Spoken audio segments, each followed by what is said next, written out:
Welcome back to the show, everybody. We've got a hot one lined up today. Perianne Boring says legislative text for stablecoins is imminent within hours. You're going to want to hear her say it. We got the SEC chief, Gary Gensler, looking under fire, assault from the GOP as he moves Ethereum into the crosshairs to sue them next as a security. We got evidence that says that may be exactly what's happening. Somebody roll that beautiful intro.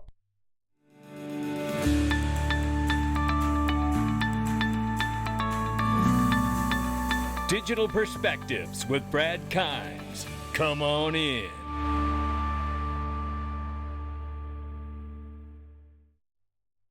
Welcome back to the show, everybody. You can follow us on TikTok. You can follow us on YouTube. You can follow us on Twitter. You can follow us on Facebook. Make sure you give us a follow at the top of the screen. Right now, $1.119 trillion market cap. We're up 5%. Good morning. It's July 22nd right now. And I tell you, there's a lot to go over. Things are happening quickly. Bitcoin, 23,600 plus. It's on the move. Ethereum, $1,600. It's on the move, but we got some news for that.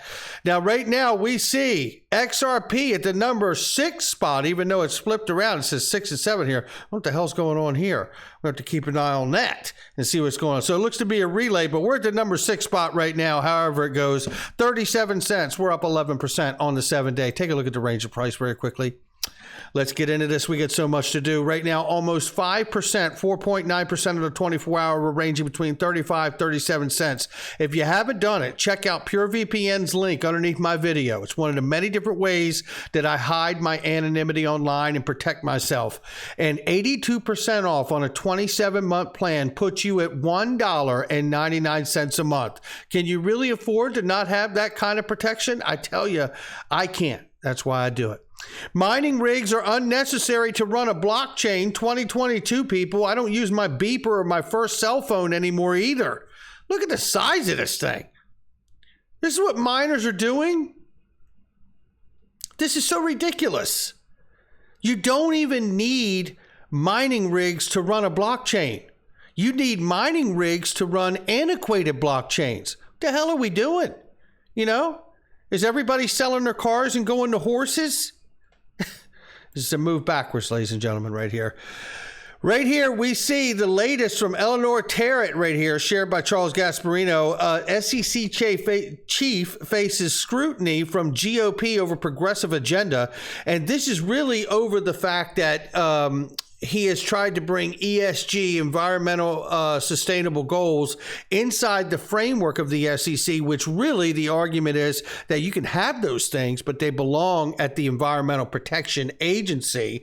And that this, again, to go along with crypto's overreach, this is just one more overreach from Gary Gensler. And should the election seats sway to the Republican side after November, you can expect that he's either going to be fired or he will quit instead of coming under fire in that particular situation. We'll keep an eye on it.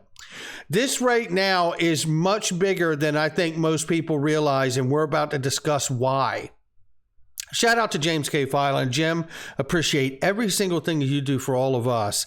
Below are the SDNY, South District, New York, indictment and the SEC insider trading complaint against ex-Coinbase employee involving various tokens listed under consideration for listing on Coinbase. Now, look, it doesn't stop there. This actually gets much bigger very quickly. Now, I had to throw this in here because I said, oopsies, that insider trading business only works for Nancy Pelosi, apparently, because certainly it appears that she's done that with her husband. Now, and there needs to be a full investigation on that as well, but that's another matter. Right here, this is reported about the former Coinbase product manager, Ishan Wahi, for insider trading. Now, check this out. This is Haley Lennon, who shares right here the tokens. She says the SEC has filed the lawsuit against the ex-Coinbase employee and 2 others named individuals in the relation of the insider trading. Interestingly, the lawsuit alleges the following tokens are securities: AMP, RLY, DDX, XYO, RGT, LCX, POWR, PFX, and KROM. Now, what's interesting about that is we want to first hear this. Fred Rispoli shares this. He says his opinion on this is, it means if the defendant doesn't put up a good fight, the SEC will get the judge to declare these tokens are securities without any fight. Ripple and Library are putting into their own respective legal battles, an end run to security designations. Very cunning by the SEC. Jeremy Hogan follows it up with evil genius. Well, what's interesting about this is what DAI has picked up on here. If ERC20 tokens, which, by the way, all of those tokens are ERC20 tokens, are securities, as the SEC is claiming in that complaint, then so is Ethereum. Which means there are a lot of people involved in ETHgate that we've all broken open here that should be lawyering up about now. I wonder if anyone in those secret SEC meetings was buying Ethereum as well, knowing Hinman would give the speech. Insider trading, anyone? And I ask Ryan Selkis here, who's been extremely critical of Ripple calling XRP a security, and only until a few days ago said he was pulling for Ripple in this case and finally understood the weight and implication it has on all of crypto and not just Ripple and XRP. He shared just 2 days ago that the crypto versus SEC battle is about to pick up some serious steam tomorrow. Well, then we find out that the SEC has got the insider traders from Coinbase, and those tokens listed are ERC20 tokens that they're now claiming in the complaint are securities as well. I'm asking Ryan here, knowing these tokens mentioned by the SEC are ERC20 tokens in the Coinbase insider trading complaint, is that what you meant by crypto battle picking up steam? How does it feel to be in the crosshairs? Huh? How does it feel? Yeah, smart ass. Take a look at this. 2017 CFTC right here. And what's interesting about this document is if we take this document and we go all the way over to page 14, I believe it is. Let's scroll back up here. In 2017, it was obvious to the CFTC at the time that they knew clearly, there is no inconsistency between the SEC's analysis and the CFTC's determination that virtual currencies are commodities and that virtual tokens may be commodities or derivatives contracts depending on the particular facts and circumstances. And we also know since 2015, FinCEN from the Treasury Division has acknowledged that XRP itself is a virtual currency. What is the confusion here? There's no confusion. Brad Garlinghouse says right here, powerful words from the Commissioner Caroline Pham, who says regulatory clarity comes from being out in the open, not in the dark. Hello, somebody carry this woman through the streets, because unfortunately the SEC seems more than content to operate in the latter. That's absolutely well said, Brad Garlinghouse right there. And Caroline Pham is saying it loud and clear. The CFTC should vigorously enforce the law and uphold the Commodity Exchange Act, ladies and gentlemen.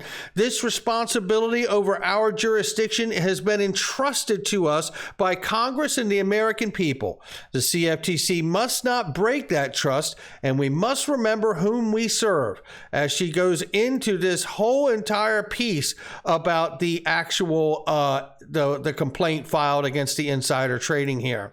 This is where she says the remark about coming out of the dark here, and it's right here.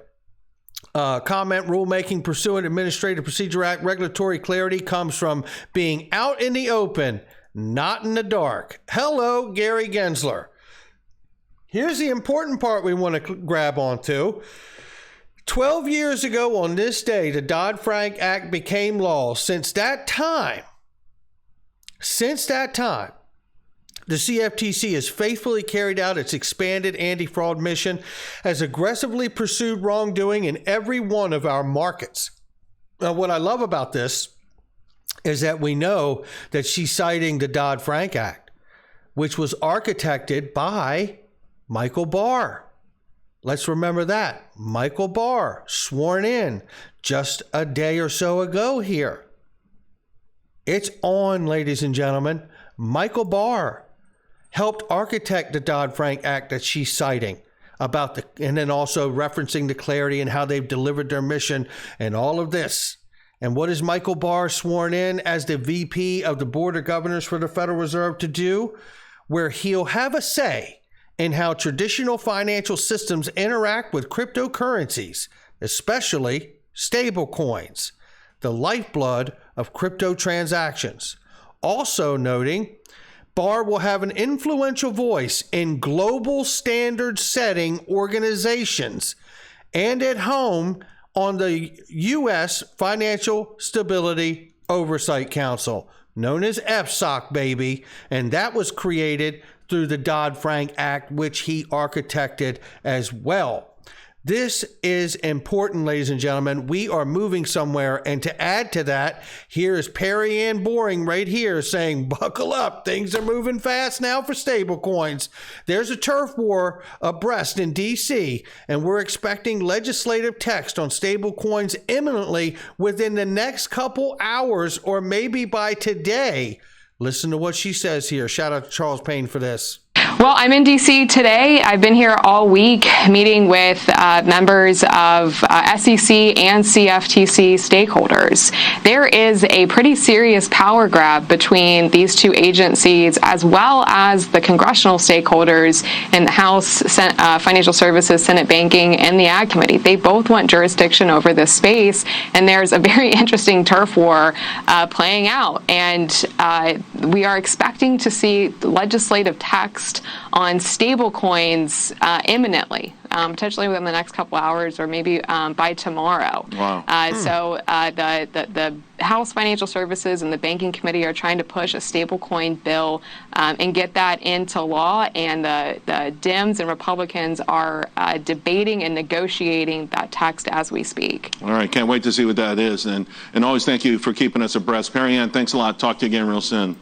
Now, with that knowledge and understanding what she's sharing right there, and we appreciate her sharing it, and knowing that this gentleman was just sworn in and that his job is going to be contributing to the idea from the Financial Stability Oversight Council, FSOC, and understanding that he is there to make everybody well aware on how to integrate the traditional financial system with cryptocurrencies and especially stable coins. You can't convince me for all the tea in China that he didn't already have something drafted and ready to go from the moment he was sworn in. That's going to do it for me. Things are heating up quickly, ladies and gentlemen, and it looks like Ethereum is now in the same hot seat that Ripple's been in for over a year and a half.